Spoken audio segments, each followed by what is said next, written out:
How to Play Hard to Get. My name is Jared Mello, author of Radical Self-Respect, Avoid Falling for the Same BS. Audiobook is available now. Ebook is also available. And the book's going to be great for people that are trying to be a little more hard to get in the relationship world, are trying to overcome codependency, heal, trying to have stronger boundaries, having to not be a people pleaser anymore, trying to just kick ass in any area of life. This book is for you. And also thank you very much to everyone who's liking, commenting, and subscribing and sharing my content. It's been very appreciated. And if you know someone that you think might benefit from learning about radical self-respect, please share my stuff with them and point them in this direction. So, without further delay, how to play hard to get in relationships. And this is something that it's not even about playing a game. Because if someone's trying to play a quote-unquote game with it, it's not going to come off as congruent as it should. And I think we can do this in our lives without having to pretend. It will come naturally to us if we do the following. And a part of it, of course, is practicing radical self-respect, but how in particular do I mean? When we practice radical self-respect, we're going to have a life that we really enjoy. We're going to have a life that has ingredients in it that we enjoy doing. We're going to have hobbies, we could have friends, and we're going to have goals that really excite us. And we're going to have things scheduled in our lives, daily, weekly, monthly, etc., that we're going to look forward to. And we're not going to want to give up the things in our time very easily. So you're starting to see where I'm going with this here a little bit. But it's like, that's what we need to do first to be congruent. We got to have a life we actually really do enjoy. And so if you're listening to this video and you don't really have goals, you don't really have any hobbies you look forward to doing, and you don't really have much going on exciting in your life that excites you, you're going to be really prone to trying to find a sexual relationship to kind of fill that void in you. And that's the opposite of what we're going to want to accomplish in this video.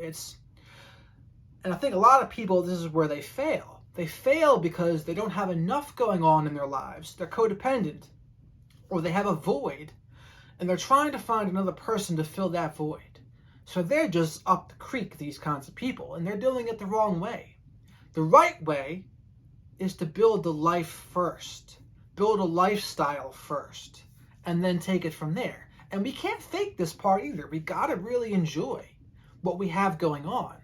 And if you're listening to this, watching this, and thinking to yourself, well, I don't really have a life I enjoy right now, or I don't have a job I enjoy right now, I don't really have hobbies I enjoy, I don't have goals, what now? And it's like, well, the first thing we would do is we'll take a look at your life and say, hey, are there any major bad habits or addictions, etc., that are getting in your way? And we'll try to take care of those first. And then we'll try to work on people's mindset, because you got to have the mindset that you are going to be able to do this stuff. Without the mindset, you're toast. But I don't focus too much on it, but I do think it's important. But from there, it's like, what are our interests? What kinds of things do we naturally gravitate towards? And whatever we start thinking about, we should start exploring our interests. So what are some of my interests, just as an example? I enjoy making this YouTube channel. I enjoy interviewing people for this YouTube channel. I enjoy playing poker. I enjoy working out. I enjoy making money in other ways. I enjoy coaching others. I enjoy promoting my book and trying to get it out there to have as many people practice radical self-respect as possible. These are all the things I like to do.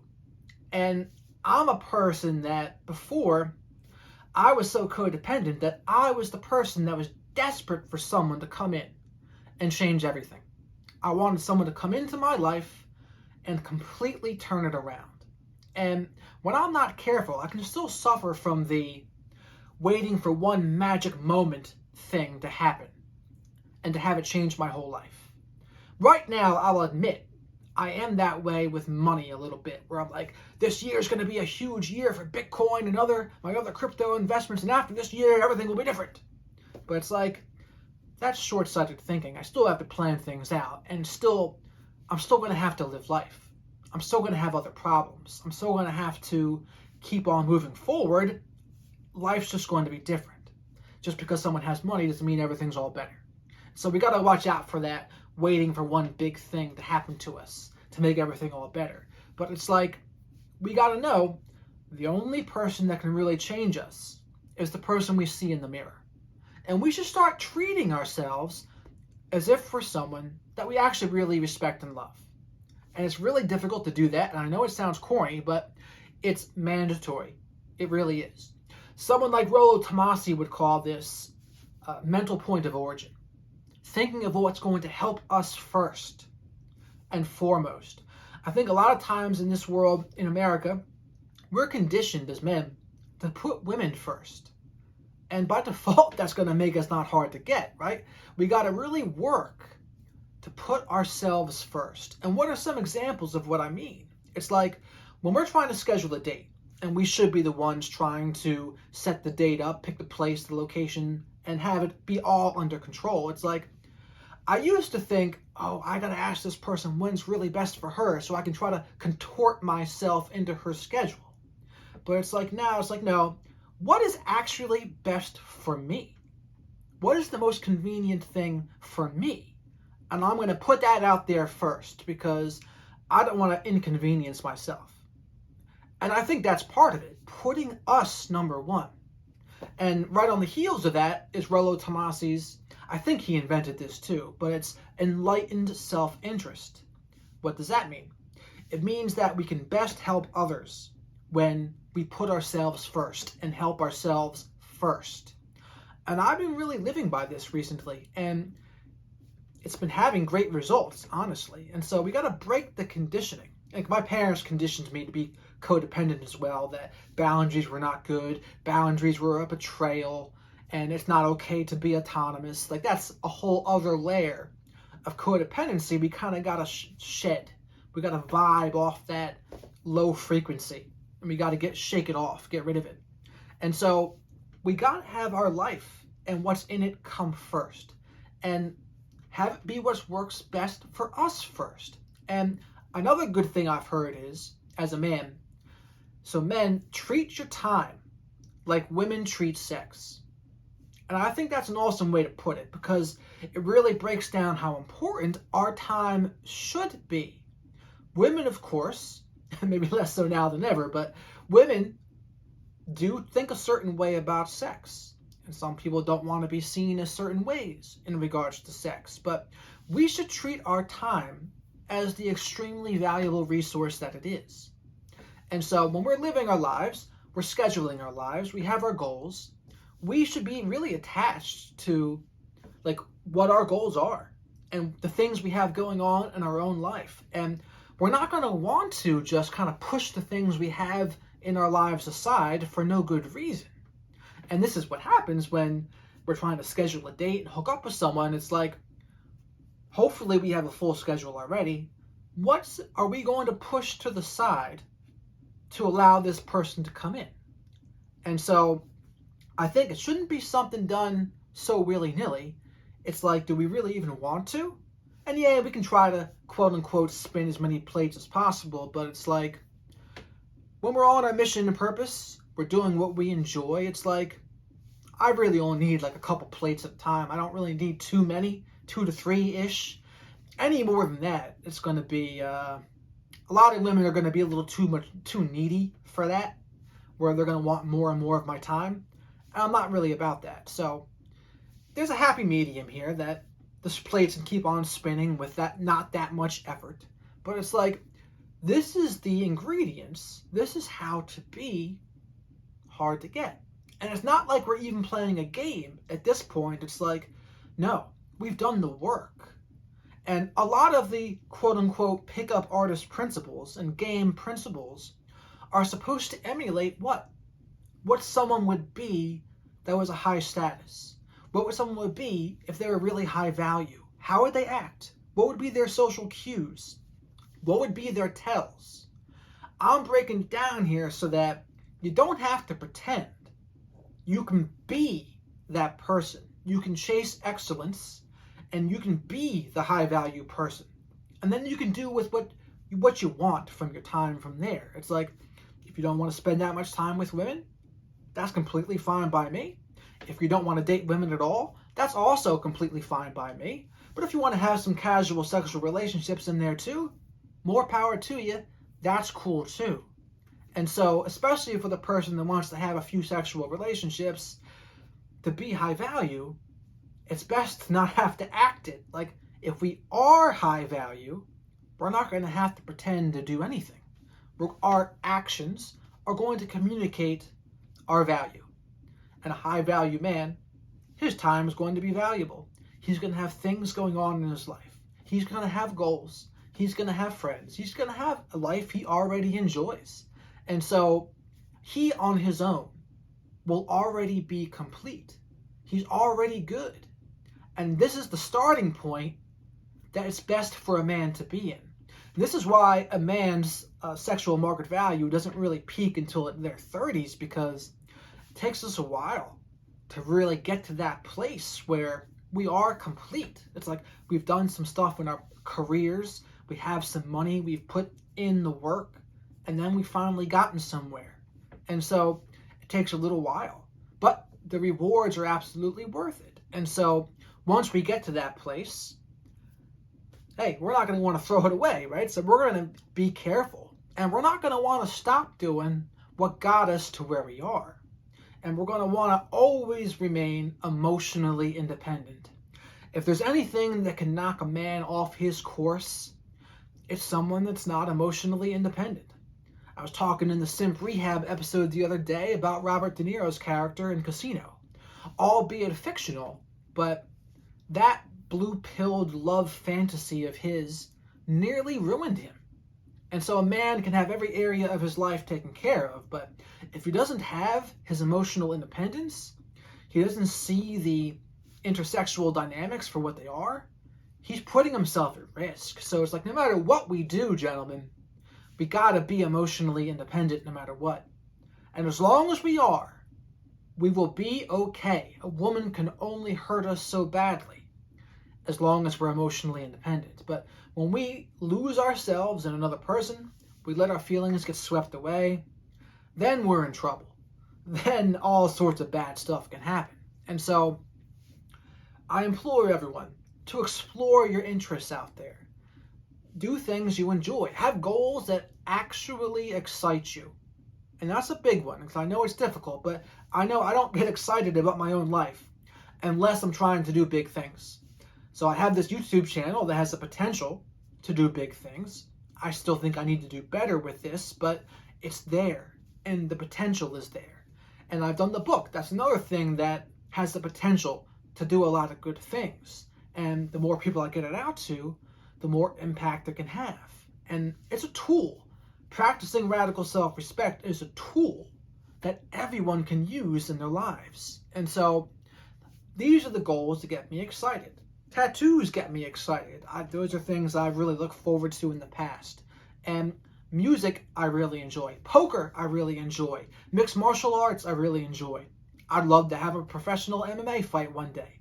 Probably get my ass kicked, but I can't imagine too much more of a thrill than getting in the octagon, so to speak, and fighting with another person. To me, that's freaking awesome.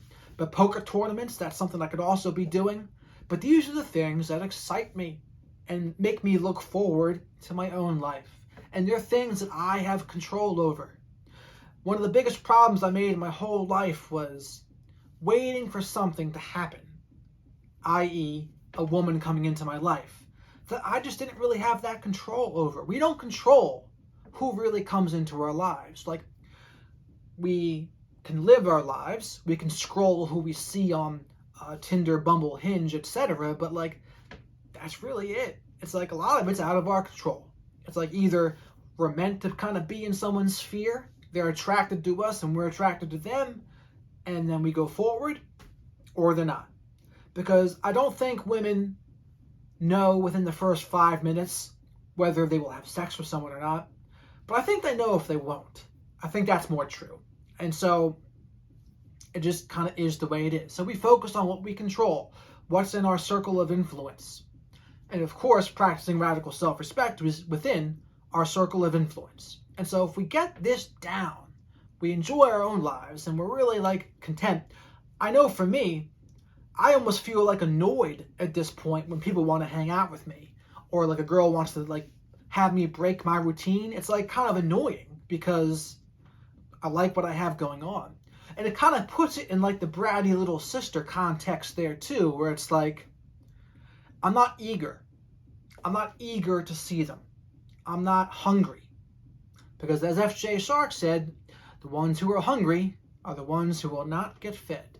And he's absolutely correct about that. And so when you have that kind of annoyed feeling about someone trying to interrupt your time and see you, it's like it's a good frame to have it in. That like it's good when the woman is trying to get our attention and trying to see us, as opposed to the other way around, where we're trying to get their attention and see them. It's like, no. Like, if that's how it is, we're entering their frame in that case, and we have no power. And women don't even want it that way either. Like, some women, I think they do, but they really don't. The correct frame is we have our own lives, we have things going on, and we'll talk to people, but women overwhelmingly are the ones trying to get into our lives. And again, this stuff isn't going to happen overnight, but it can absolutely happen. And I know, depending on how we look, looks are big. And so someone who's better looking, this will be a lot easier for them. And for someone who's maybe lower in sexual market value, this might be much tougher. And you might think to yourself, it's just not even worth it to try. And to me, that's just your call. Like if you want to go monk mode because you think your SMV is just at a certain point where it's going to be super difficult for you, or you just think that maybe your SMV isn't that low, but you think that women are just too much of a headache and you can't practice radical self-respect and still go out with women. Okay? That's understandable too. This is a no judgment channel. Like for the people who want to do things with women, great. And if not, like there's other ways to try to improve. So like even if you're going monk, you can listen to the first part of this video and all of this still applies to you. Like you can still do this in your own life. And that's the thing, like when we do this the right way, it's not even as if we're playing a game. Like it just becomes who we are naturally. And I think those are the people that like do the best in life and with women. That's how they're doing it. They're doing it because it's not even like effort to them. It's just who they are. But you see so many people out there trying to give you the shortcuts and like, oh, you got to do this, you got to ignore a couple texts at a time and respond the next day and do all these like artificial things. But it's like what they're not telling you is there's really no shortcut for doing the work. And the work is build a life you love. Build a life that has goals and things you enjoy doing. You do that, a lot of other things are going to fall into place. And if you don't, a lot of things will not fall in place and they will be a struggle. So this is how you play hard to get. And it's not even playing. It's just you have a life you really love. You have a life you love and you fill it with things you enjoy doing. And you are very cautious of how you spend your time. Treat your time the way women treat sex. So that's my video for today. Please let me know what you think about this video, agree, disagree, etc. Or if you have any other ways to maybe play hard to get, I'd love to hear them. And so with the rest of my audience. So with that, thank you for watching and have a great one.